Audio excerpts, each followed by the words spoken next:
one after jail where you released, and I'm going to play this song right here, where you released this song right here.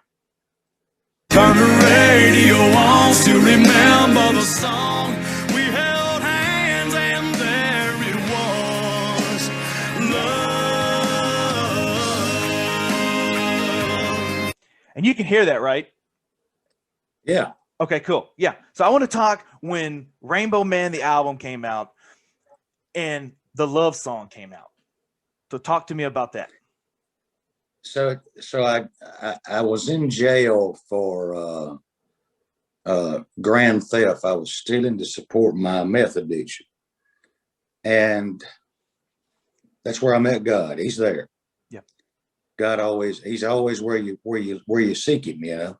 Mm-hmm. And so when I got out of jail, I didn't have all I owned was the clothes on my back, basically. Mm-hmm.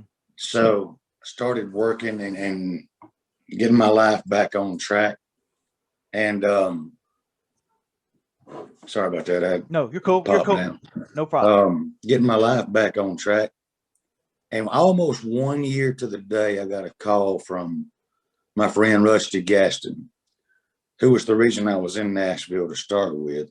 But he stuck by me and he said, "Hey, they want to meet you over at RCA." And I said, "Cool. Like now?" And he says, "Yeah, they bring your guitar. They want you to sing 2 or 3 songs." You might think, here's the thing about meth, and I can tell you about the meth. The first time I did meth, I thought I felt like Superman, dude. Really? It's really smart. But as you use it, you don't feel like that. That changes to paranoia. I always tell a joke. I say, you know, I was so paranoid, I couldn't even watch a football game because every time they huddled up, I thought they were talking about me. Wow. Okay. It's that kind of paranoia. Yeah. So you lose your mind.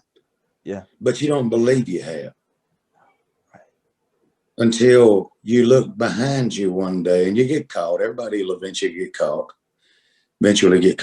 And you look behind you at the path of hell and destruction you've left behind you.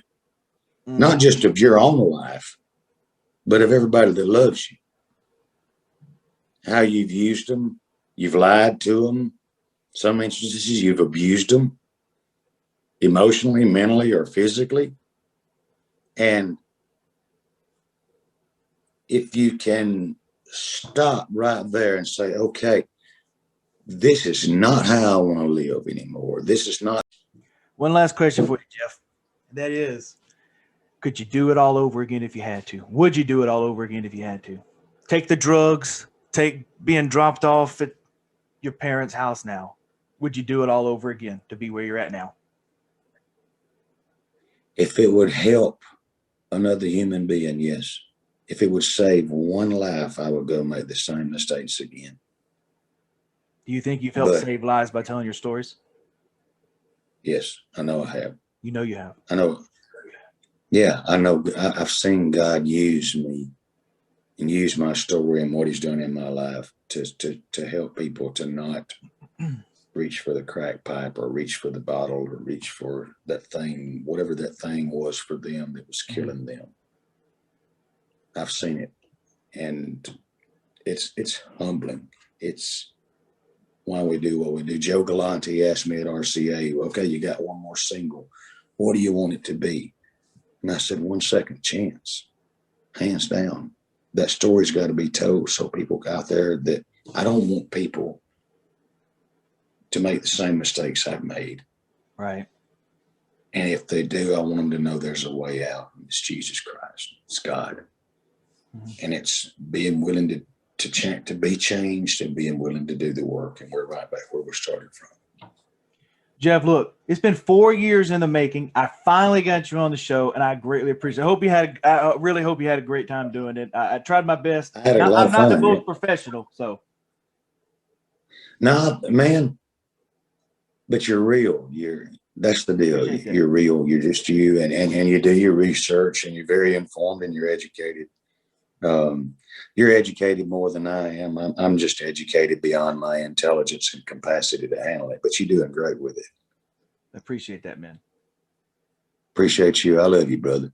Love you too, dude.